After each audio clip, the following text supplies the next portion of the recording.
Bienvenue sur la chaîne.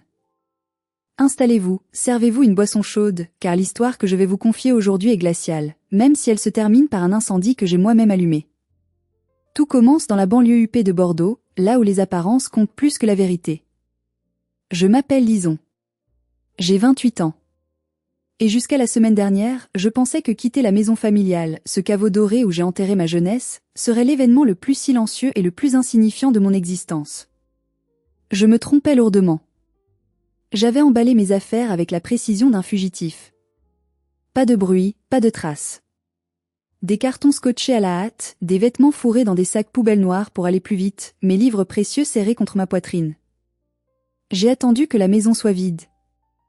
J'ai attendu qu'ils partent à ce brunch dominical chic où ils aiment tant se montrer, ce brunch où je n'étais jamais invitée car je faisais tâche dans le tableau de la famille parfaite. J'ai chargé le dernier carton dans le camion de location. La pluie tombait dru, une pluie fine et pénétrante typique de la Gironde, qui semblait vouloir laver les 7 dernières années de ma vie. Je me suis hissée sur le siège conducteur, le cuir froid du volant me glaçant les paumes. J'ai tourné la clé. Le moteur a rugi, couvrant le battement frénétique de mon cœur. Je n'ai pas regardé dans le rétroviseur. Je savais ce que j'y verrais, cette grande bâtisse bourgeoise aux volets bleus, impeccable, intimidante, menteuse. Au moment où je passais le portail en fer forgé, mon téléphone, posé sur le siège passager, a émis une vibration longue. Pas un appel. Une notification. L'écran s'est allumé, projetant une lumière spectrale dans la cabine sombre. C'était Facebook. Mazarine, ma sœur aînée, venait de me taguer. Mes mains tremblaient en déverrouillant l'écran. Je m'attendais à tout, mais pas à ça. Pas à cette violence gratuite.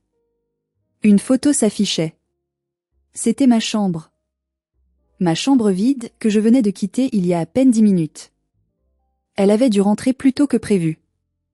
Sur la photo, le sol était nu, les murs blancs portaient encore les traces de mes cadres.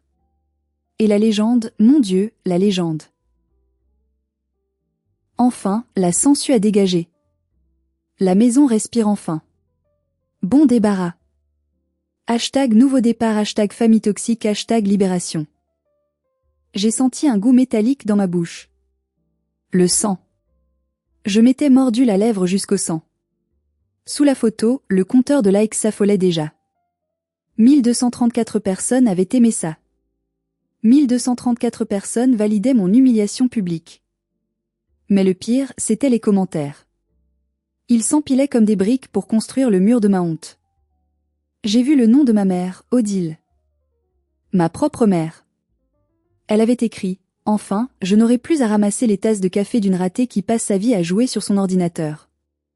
Champagne ce soir. » Puis celui de mon père, Amaury. L'homme qui m'avait appris à faire du vélo. Il avait liké un commentaire d'une tante éloignée qui disait « Il était temps qu'elle apprenne la valeur de l'argent. Les chômeurs doivent se réveiller et arrêter de vivre au crochet des autres. » Je suis restée figée au milieu de la route, les essuie-glaces battant la mesure de ma sidération. Il ne se contentait pas de me laisser partir.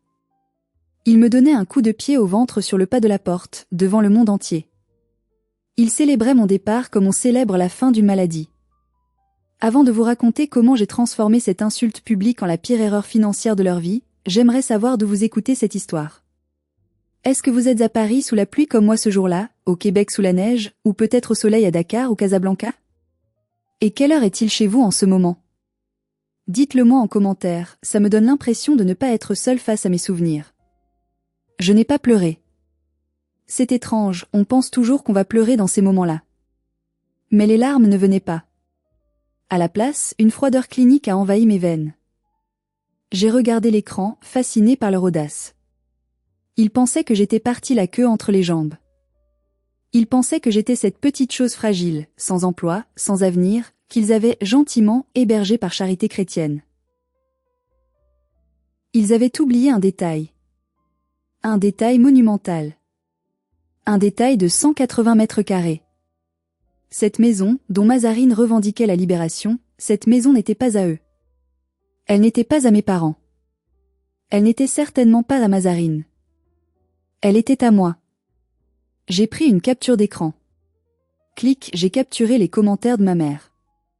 Clic, j'ai capturé le like de mon père. Clic, j'ai posé le téléphone.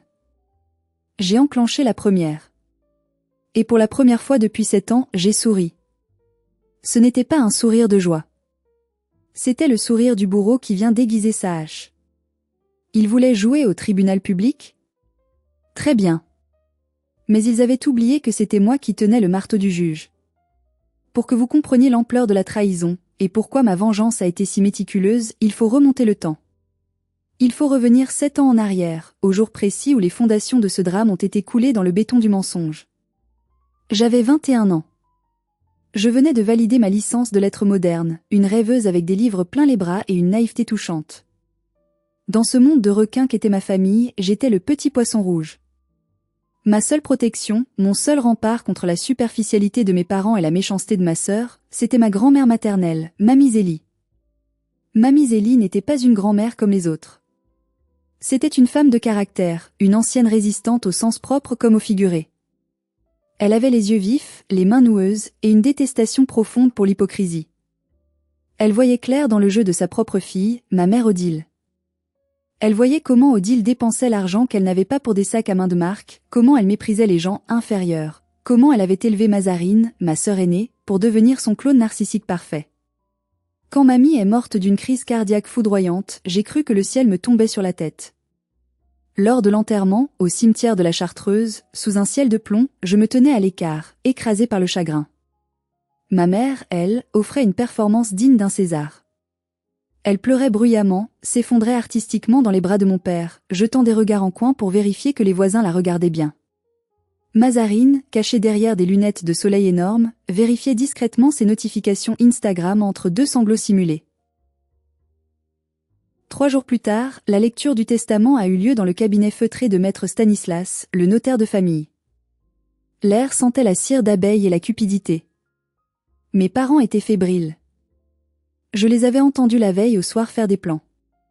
Avec la vente de la maison de maman, on pourra enfin acheter cet appartement à Arcachon, disait mon père. Et on changera la voiture, ajoutait ma mère.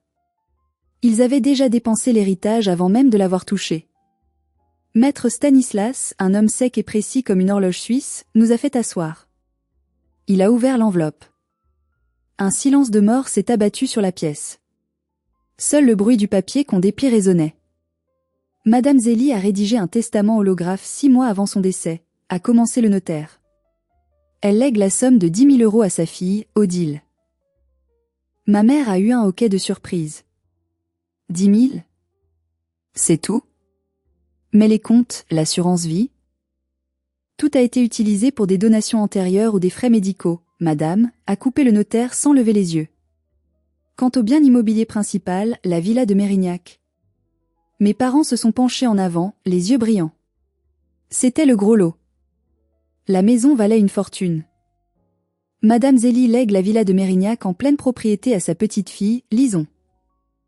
Le temps s'est arrêté. J'ai senti le sang quitter mon visage.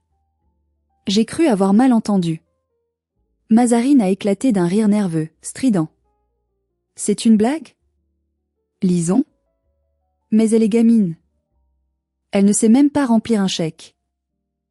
Mon père s'est levé, rouge cramoisi. C'est inadmissible. Odile est l'héritière réservataire. Nous allons contester. Maman n'avait plus toute sa tête. Maître Stanislas a levé une main impérieuse. Asseyez-vous, monsieur. Le testament est parfaitement légal. Madame Zélie a spécifié ses raisons. Je cite, « Je laisse ma maison à Lison car elle est la seule de cette famille à connaître la valeur d'un foyer. Je sais que les vautours rôdent et je veux que Lison ait un toit sur la tête quand ils essaieront de la dévorer. » La phrase a claqué comme une gifle. Mes parents se sont tus, humiliés, le visage blême. Mais la honte, chez les narcissiques, ne dure jamais longtemps. Elle se transforme vite en calcul. Dès la sortie de l'étude, sur le trottoir, ils m'ont encerclé. Ils ont changé de visage instantanément. La colère a laissé place à une douceur mielleuse, terrifiante. « Ma chérie », a commencé ma mère en me prenant les mains. « C'est merveilleux. Mamie t'aimait tellement. Mais tu te rends compte de la charge ? Les impôts fonciers, l'entretien, l'électricité. Tu es étudiante, tu n'as pas de revenus. tu vas te faire écraser par les dettes. On ne va pas te laisser tomber, a renchéri mon père avec son air de patriarche bienveillant. On est une famille. On va t'aider. Écoute, on va faire simple, on vient vivre avec toi.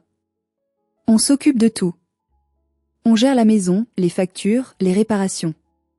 Toi, tu gardes ta chambre, tu finis tes études tranquilles. Tu n'auras rien à débourser. On te protège.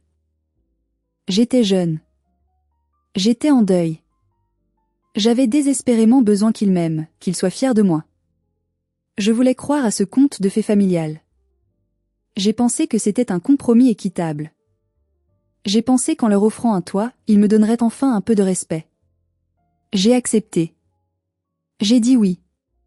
Ce fut la plus grande erreur de ma vie. En disant oui, je venais de signer mon propre arrêt de liberté pour 7 ans.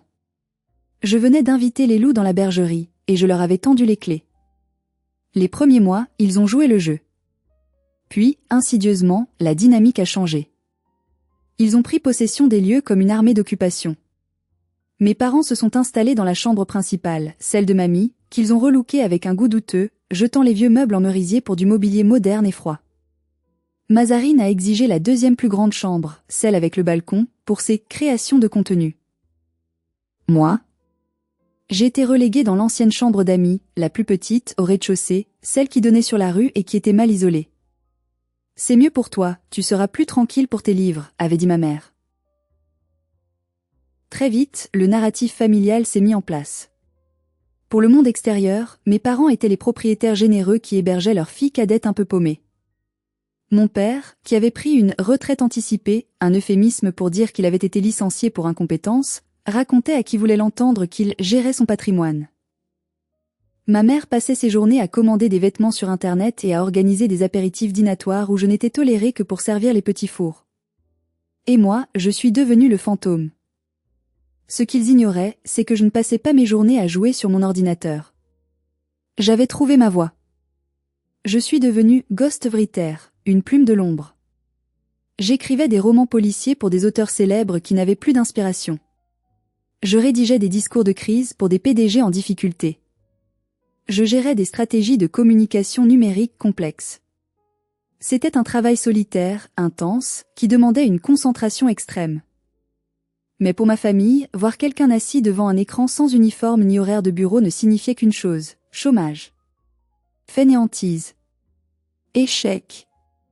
Encore en pyjama à 14 heures, lançait ma mère en passant la tête par la porte de mon bureau improvisé, alors que je venais de terminer une conférence téléphonique avec un éditeur parisien et que je portais un jogging hors champ. Si seulement tu avais le 10e de l'ambition de ta sœur. L'ambition de ma sœur.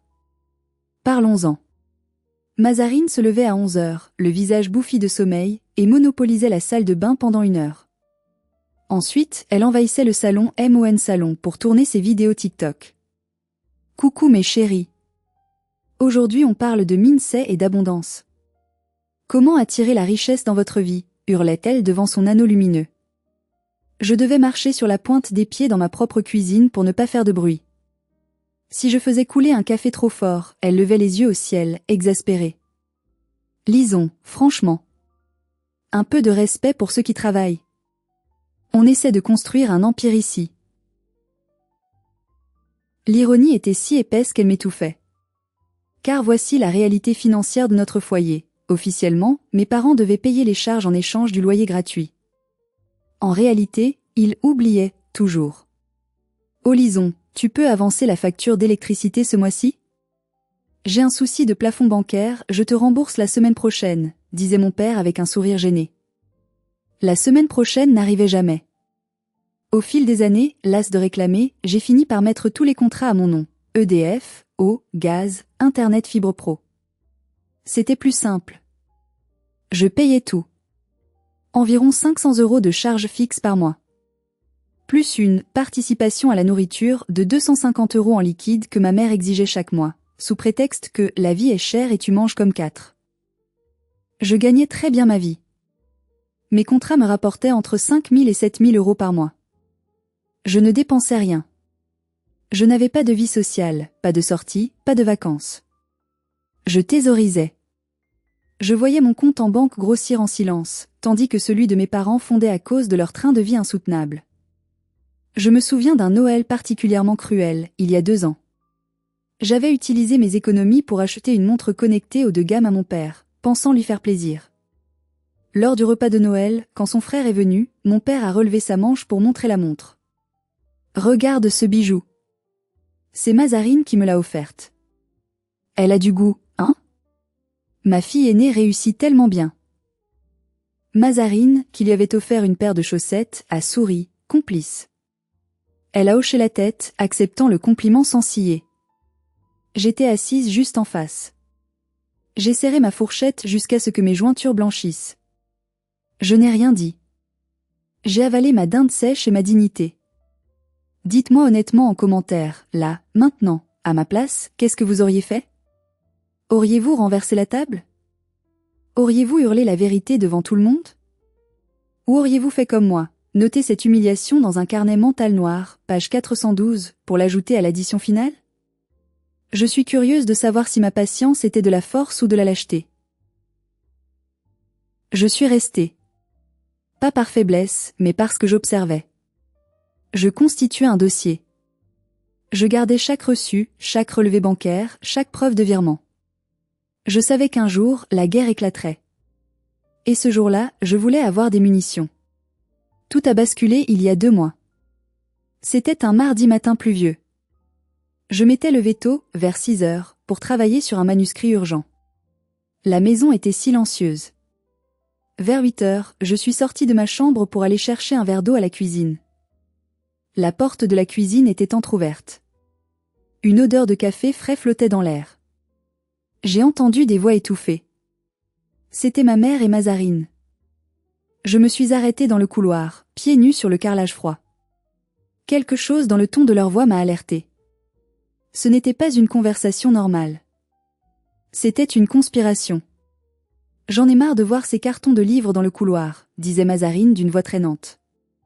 J'ai besoin de plus d'espace, maman. Mon audience grandit, je dois passer au niveau supérieur.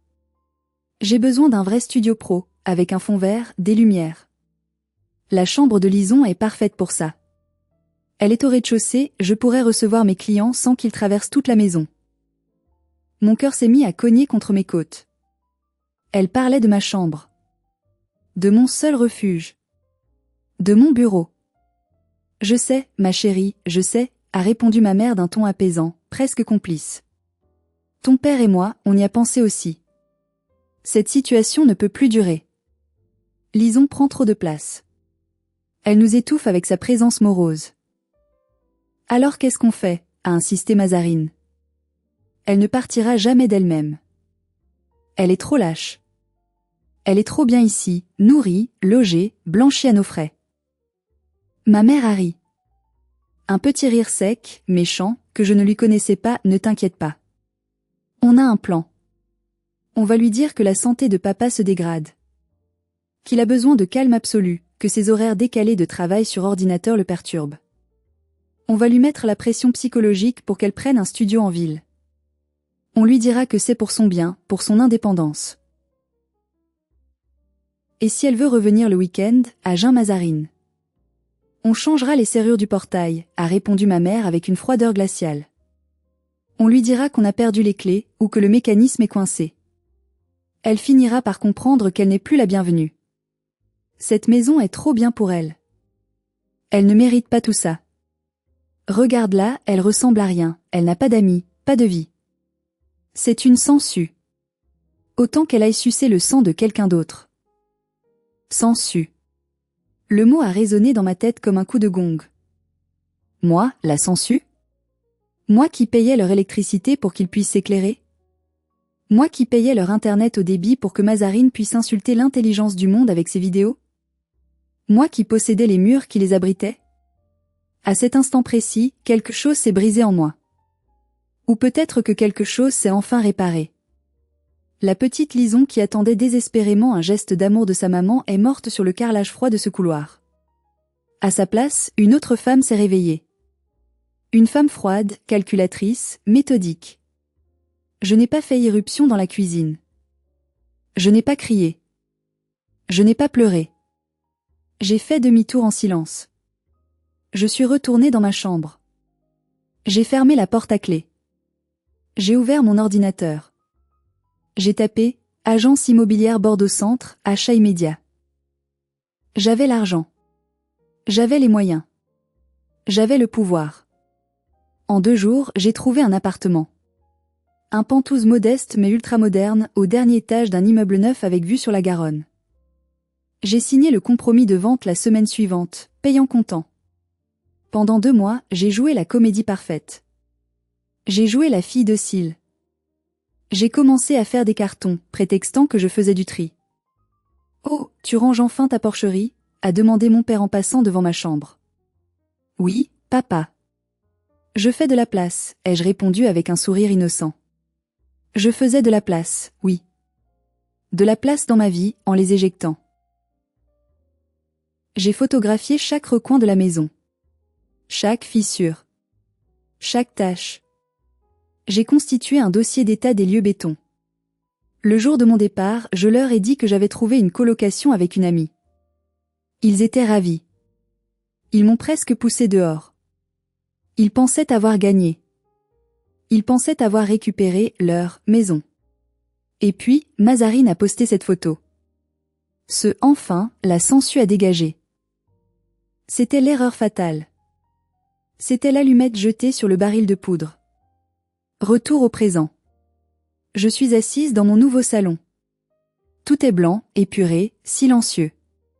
C'est le silence du luxe. Pas de voix criarde de Mazarine. Pas de reproches maternels. Juste le calme. Sur la table en verre, mon ordinateur est ouvert. Je suis en train de rédiger non pas une lettre de famille, mais une mise en demeure juridique. J'utilise les mots froids et tranchants que j'ai appris à manier dans mes polars. Chaque phrase est pesée, chaque terme est une lame de rasoir. Objet, mise en demeure, occupation sans droit ni titre, proposition de bail locatif. Mes doigts volent sur le clavier.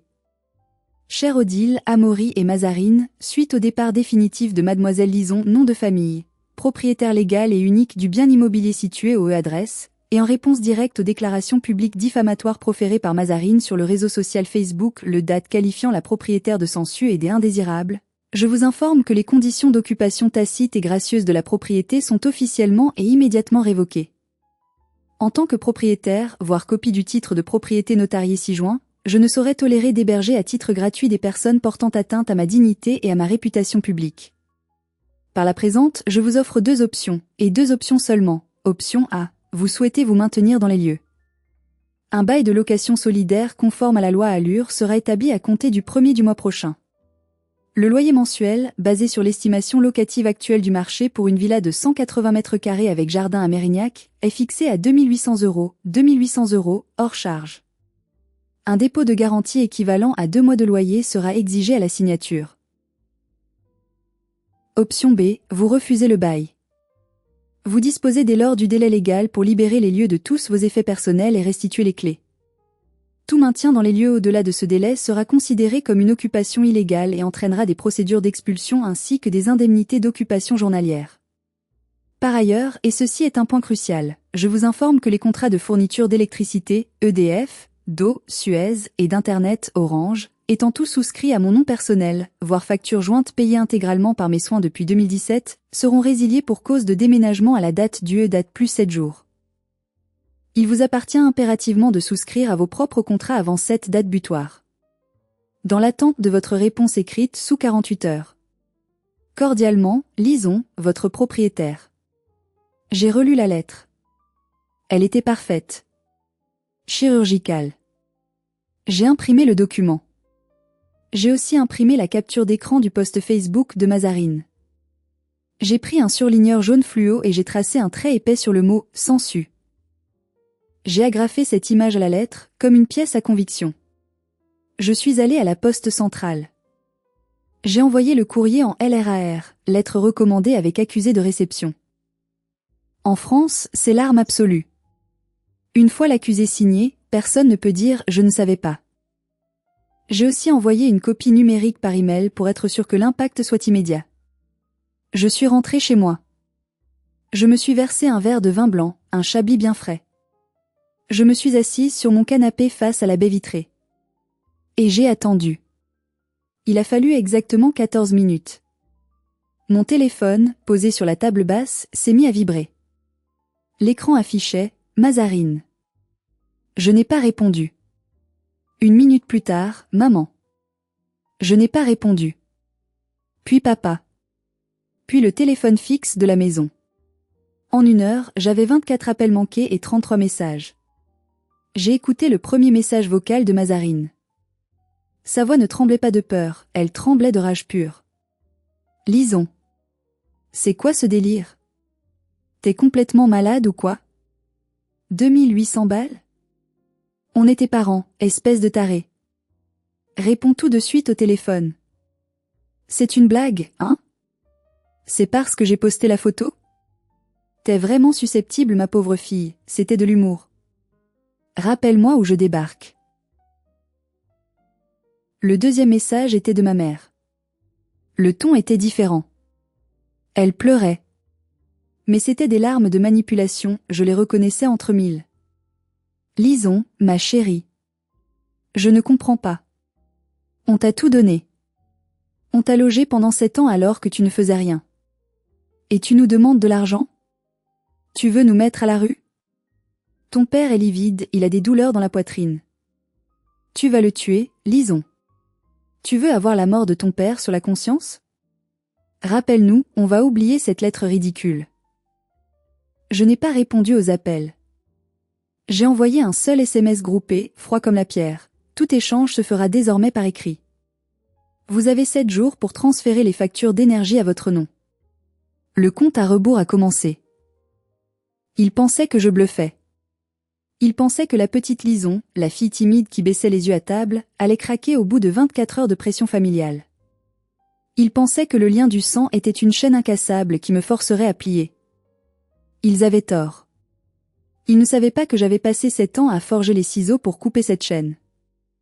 Les jours suivants ont été un spectacle fascinant de déni et de stupidité humaine. Au lieu de régler le problème en privé, au lieu de signer le bail ou de chercher un autre logement, Mazarine a fait ce qu'elle fait de mieux, elle a escaladé le conflit publiquement. Elle a choisi la guerre. Elle a posté une story Instagram, face caméra, les yeux humides, avec un filtre beauté Natural Glow, évidemment.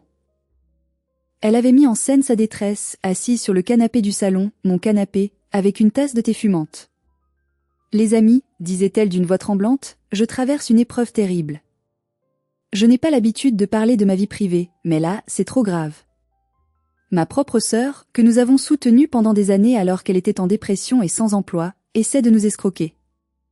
Elle a profité de la sénilité de ma grand-mère avant sa mort pour lui voler des papiers. Et maintenant elle menace de mettre nos parents âgés à la rue si on ne lui donne pas 3 000 € par mois. C'est du chantage affectif pur et dur. J'ai besoin de votre soutien. #famille toxique, #manipulatrice, #justice pour mes parents. Ses followers, une armée de gens qui ne connaissaient rien à l'histoire et qui buvaient ses paroles, ont commencé à s'agiter. Ils ont trouvé mon profil Facebook grâce au tag précédent de Mazarine. J'ai commencé à recevoir des messages de haine d'inconnus. Monstre. Ingrate. Comment oses-tu faire ça à ta famille? Honte à toi. Ma mère m'a envoyé un message triomphant. Tu vois ce que tu provoques? Tout le monde sait qui tu es maintenant. Arrête ça tout de suite, reviens à la maison, demande pardon à ta sœur à genoux, et on déchirera ton bail ridicule. On dira que c'était un malentendu. C'était leur stratégie depuis toujours, l'intimidation par la honte. C'est très efficace en France, où le « qu'en dira-t-on » est roi, surtout dans notre milieu bourgeois. Ils pensaient que j'allais paniquer, que j'allais supplier pour qu'ils arrêtent. Mais ils avaient oublié un détail crucial, je suis une professionnelle de la gestion de crise. C'est mon métier. Je gère des « bad buzz » pour des multinationales. Je sais comment fonctionne l'opinion publique.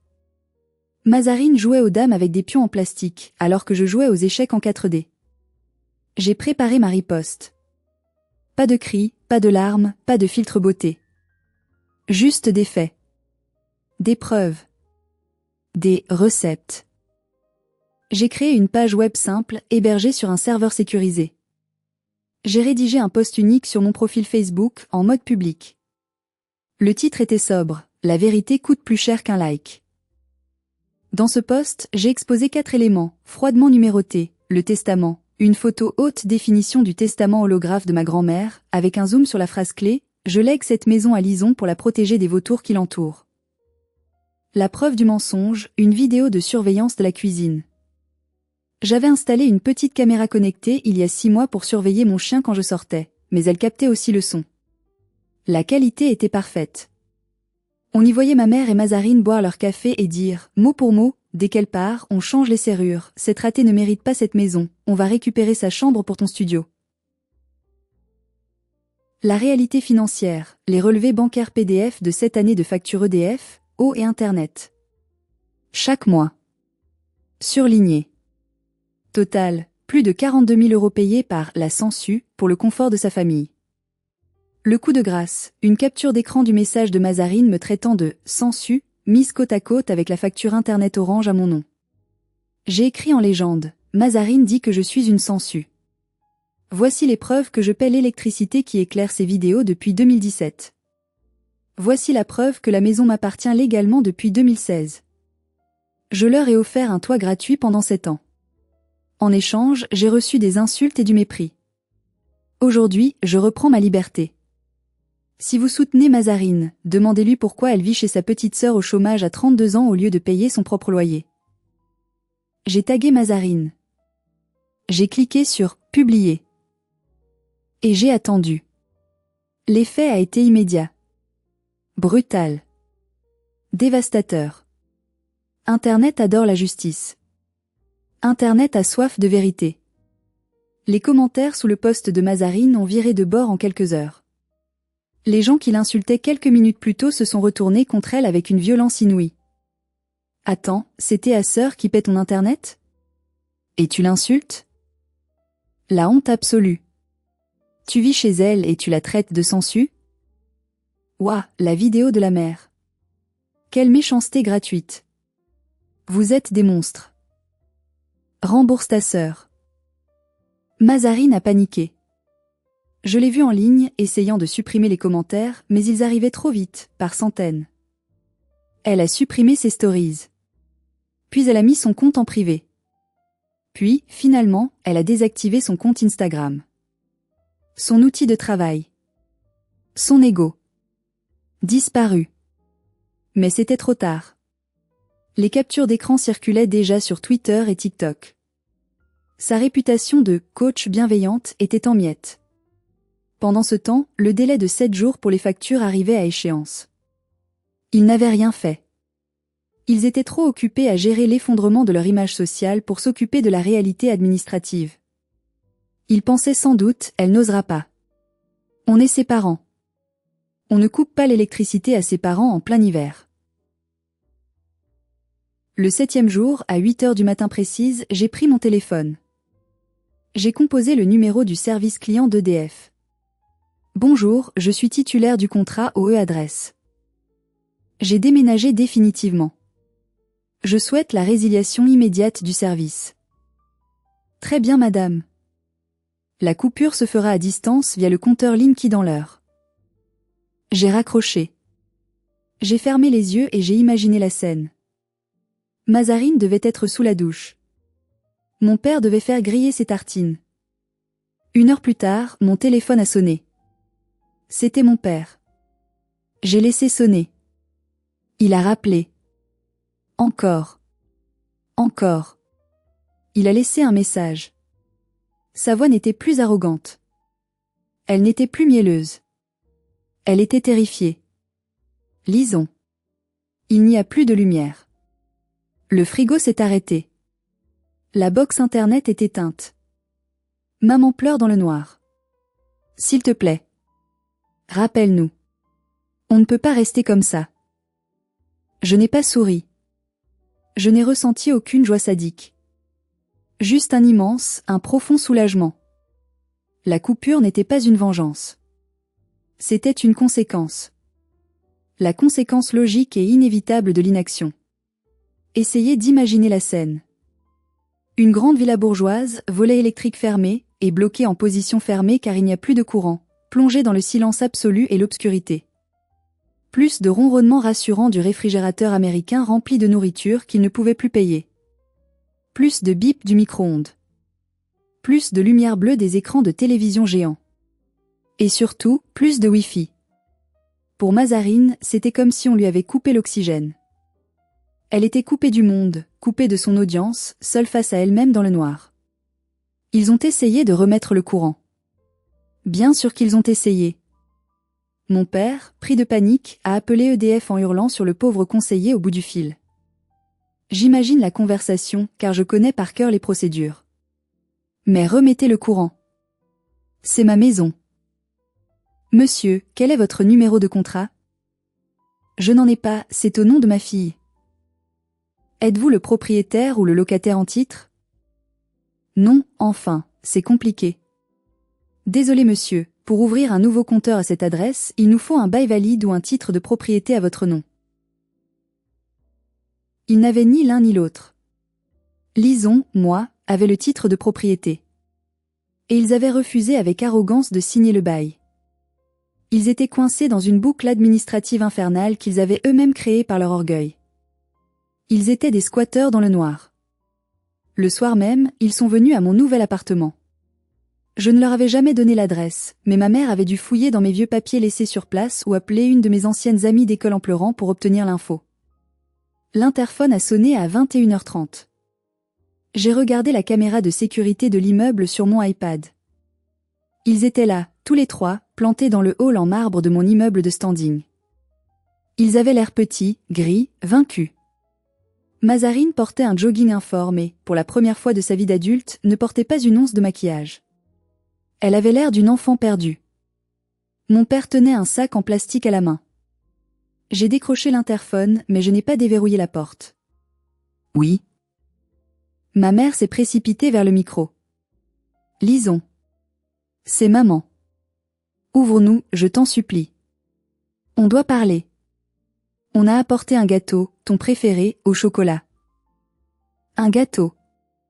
Après 7 ans d'humiliation quotidienne, après m'avoir traité de sangsue devant la France entière, après m'avoir menacée, elle pensait qu'un gâteau au chocolat allait régler le problème. C'était pathétique. Je ne vous ouvrirai pas, ai-je dit d'une voix calme qui ne tremblait pas, avez-vous signé le bail que je vous ai envoyé? Mon père s'est approché, bousculant presque ma mère. Lison, arrête tes conneries maintenant. On est dans le noir. Toute la bouffe du congélateur est en train de pourrir, il y a pour 300 € de viande. Tu ne peux pas nous laisser comme ça. Ouvre cette putain de porte. Sa voix a résonné dans le hall vide. J'ai vu mes voisins, un couple élégant qui rentrait du théâtre, passer derrière eux en les regardant avec un mélange de peur et de dégoût. Mes parents, si soucieux de leur image, étaient en train de se donner en spectacle. Papa, ai-je répondu, tu as 2 options. Signer le bail et payer 2800 € plus 2 mois de caution ce soir via virement instantané. Ou partir. Je ne négocie pas avec des terroristes émotionnels. On n'a pas cet argent, a crié Mazarine, la voix brisée par les sanglots. Tu sais très bien qu'on n'a pas cet argent. On est à découvert. Alors vous vivez au-dessus de vos moyens, ai-je tranché. C'est exactement ce que tu as écrit sur Facebook à propos des chômeurs, non? Qu'ils doivent apprendre à gérer leur vie? Applique tes propres conseils, Mazarine. Bienvenue dans la réalité. J'ai raccroché. J'ai désactivé la sonnerie de l'interphone. Je les ai regardés sur l'écran. Ils sont restés là pendant 10 longues minutes. Ils gesticulaient, ils s'engueulaient entre eux. Maman pleurait et tapait sur l'épaule de papa. Mazarine fixait son téléphone inutile car il n'y a pas de réseau dans le hall blindé. Finalement, ils sont partis, traînant leurs pieds, disparaissant dans la nuit pluvieuse. Le lendemain matin, j'ai reçu un appel d'un numéro inconnu. C'était un avocat. Maître Vianney. Ils avaient dû casser leur tirelire ou emprunter de l'argent à un oncle pour se payer ses services. Ils essayaient la voie légale. Madame, a commencé l'avocat d'un ton professionnel mais ferme, je représente vos parents, monsieur et madame non. Ils sont dans une situation de détresse. Il invoque la trêve hivernale. Vous ne pouvez pas les expulser de leur domicile, c'est illégal. J'avais anticipé ce coup. J'avais passé mes nuits à lire le code civil. Maître, ai-je répondu avec assurance, je ne les expulse pas. Je n'ai entamé aucune procédure d'expulsion au tribunal. Ils sont libres de rester dans les lieux aussi longtemps qu'ils le souhaitent, dans le noir. Il y a eu un silence au bout du fil. J'ai continué, je ne suis pas tenu par la loi de payer leurs factures de consommation courante à mon nom personnel. J'ai résilié mes contrats car je n'habite plus là. S'ils veulent de l'électricité, ils doivent ouvrir un compteur. Pour ouvrir un compteur, ils doivent justifier de leur droit d'occupation. Pour cela, ils doivent signer un bail. Je leur ai offert un bail. Ils refusent de le signer. Je suis dans une impasse, maître. Aidez-moi. Que dois-je faire? Dois-je payer pour des gens qui refusent de reconnaître qu'ils vivent chez moi? L'avocat a marqué un long silence. Il a compris. J'étais blindé juridiquement. Ils n'étaient pas des locataires protégés, ils étaient des occupants sans titre ni droit qui refusaient de régulariser leur situation. Et la coupure d'énergie n'était pas de mon fait direct contre eux, c'était une conséquence administrative de mon départ. Je vais voir avec mes clients, a-t-il bafouillé, moins sûr de lui. Il n'a jamais rappelé. Il a dû leur expliquer la réalité crue, ils n'avaient aucune chance.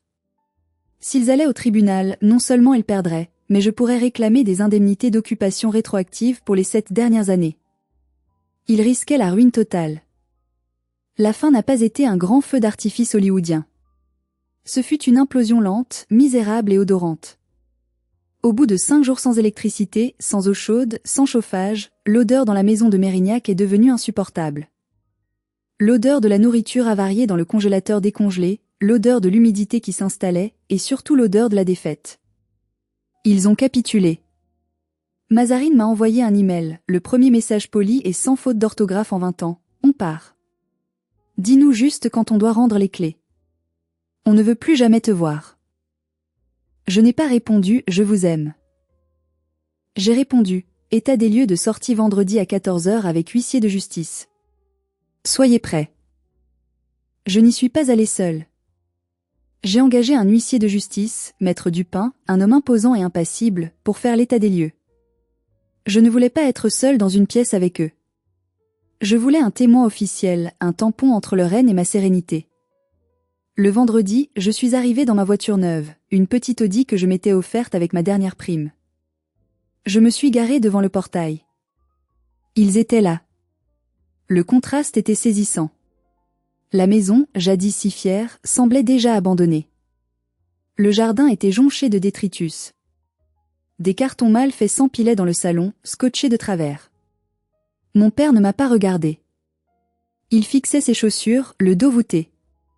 C'était un homme brisé par sa propre fierté. Il avait vieilli de 10 ans en une semaine. Ma mère avait le visage bouffi, les yeux rouges. Quand elle m'a vu, elle a eu un sursaut.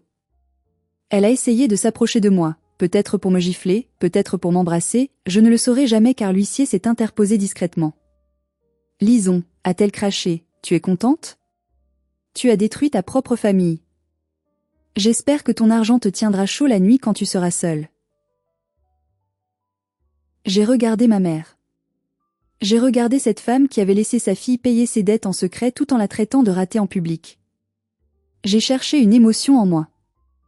De la tristesse? De la colère?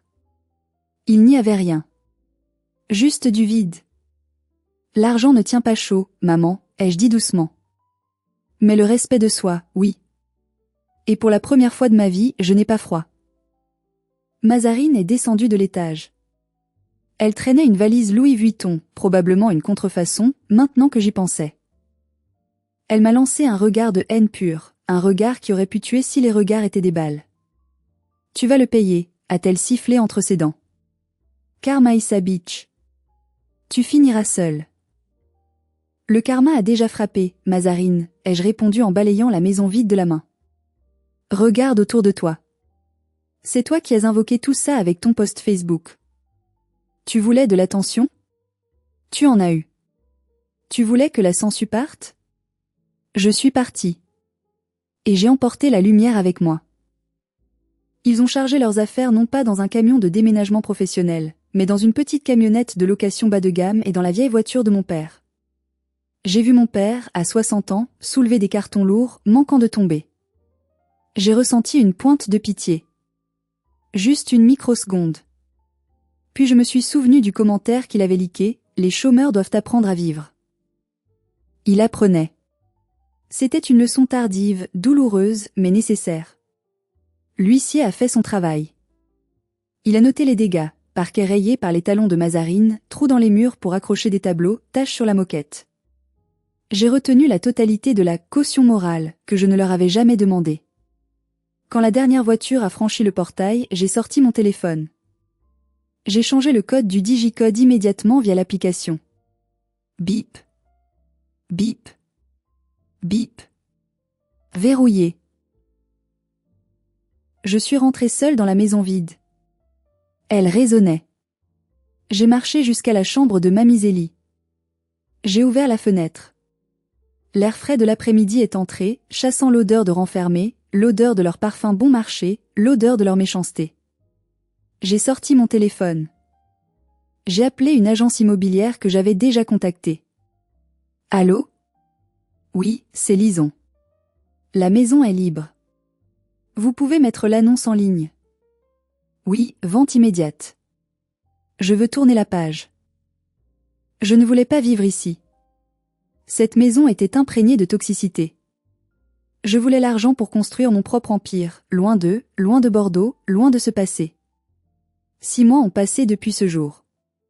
La maison a été vendue en 3 semaines. Le marché était bon. J'ai touché une somme considérable.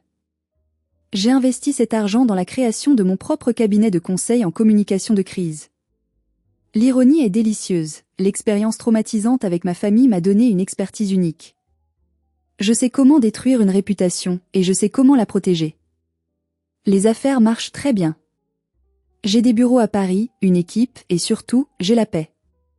Je n'ai plus aucune nouvelle directe d'eux. Je les ai bloqués partout. Mais le monde est petit, et les nouvelles filtrent. Je sais, par des cousins éloignés qui ont repris contact avec moi, étonnamment, maintenant que je suis une femme d'affaires à succès, la famille éloignée m'adore, que leur vie est dure. Ils ont dû emménager dans un petit appartement étroit en location, dans une zone HLM en périphérie de la ville, loin des quartiers chics qu'ils aimaient tant. L'ambiance dans leur petit appartement est infernale. Ils se blâment mutuellement pour leur chute. Mon père blâme ma mère de l'avoir poussé à dépenser sans compter pendant des années. Ma mère blâme Mazarine d'avoir posté cette maudite photo sur Facebook qui a tout déclenché. Mazarine me blâme moi, bien sûr. Elle est la victime éternelle. Mais la réalité les a rattrapés. Mazarine a dû prendre un travail. Un vrai travail. Elle est caissière dans un supermarché. Je l'imagine, scannant des articles, bip, bip, bip, en pensant à sa vie d'avant, à ses rêves d'influenceuse brisés.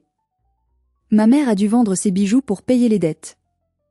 Mon père fait quelques missions d'intérim pour compléter sa maigre retraite. Parfois, le soir, quand je suis assise sur ma terrasse à Paris, regardant les lumières de la ville, un doute m'assaille. Est-ce que j'ai été trop dure ? Est-ce que j'aurais dû leur laisser plus de temps ? Est-ce que j'aurais dû être la plus grande personne et continuer à subir en silence au nom de la famille ? Puis je repense à ce mot. Un seul mot. Sansu.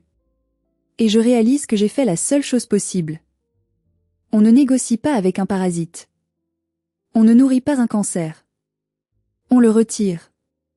Ça fait mal, l'opération est sanglante, la convalescence est longue, mais c'est la seule façon de survivre.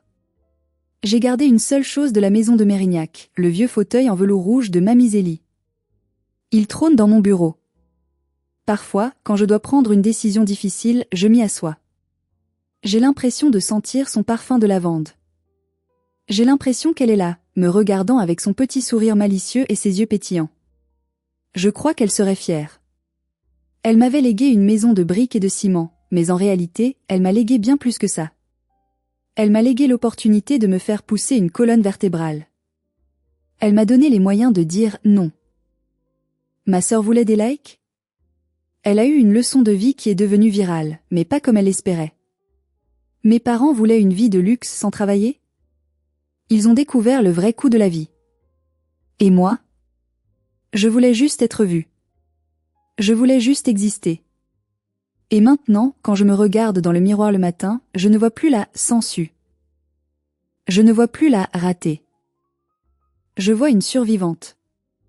Je vois quelqu'un que je respecte. Voilà, c'est mon histoire. C'est l'histoire de la sangsue qui a fini par avaler le requin. Merci de m'avoir écouté jusqu'au bout. C'était difficile à revivre, les mots ont parfois du mal à sortir, mais ça fait un bien fou de le dire, de le crier au monde. Maintenant, j'ai besoin de vous. Si cette histoire vous a touché, si elle a résonné en vous, ou si vous avez vous-même vécu avec une famille toxique, mettez un j'aime à cette vidéo. Ça aide énormément la chaîne à faire connaître ces histoires. Et surtout, racontez-moi votre expérience dans les commentaires. Avez-vous déjà dû couper les ponts pour vous sauver? Avez-vous déjà été le vilain petit canard qui a fini par s'envoler? Je lirai tout le monde, je vous le promets. N'oubliez pas de vous abonner pour d'autres histoires de justice, de revanche et de vérité. Prenez soin de vous. Protégez votre lumière. Et ne laissez jamais, jamais personne vous traiter de sangsue quand c'est vous qui fournissez le sang. À bientôt.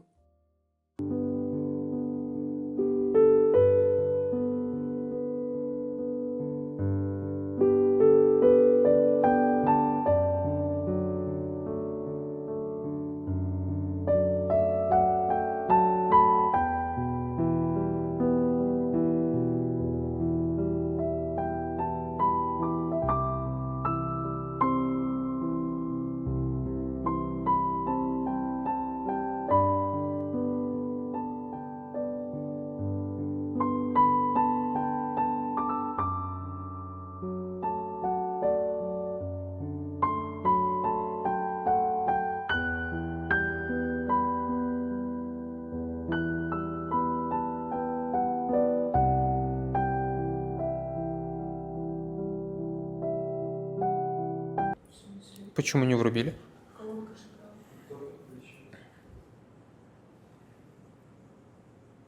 Так, давай попробуем.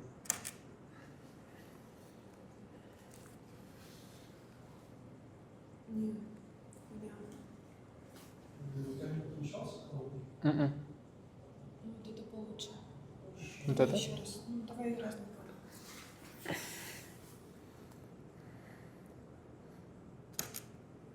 Ваня, диджей.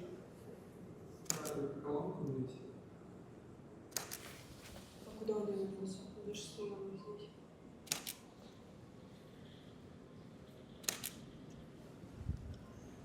О, да, вот так руки и на меня.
Просто зажми кнопку желтую.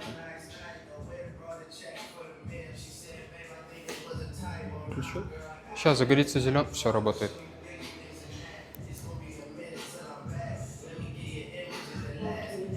М? И надо выступление, лучше выступление. Сними. Да у них Ну много зачем? чего Они есть. все равно Тут как-то прям в растопырку достаточно, будут идти. мне кажется. Ох. Да не три тоже. Почистим? Ну, не давай пока другую пользу. Не ерзай каблуками, потому что весь пол такой будет. Это не знаю, сколько будет.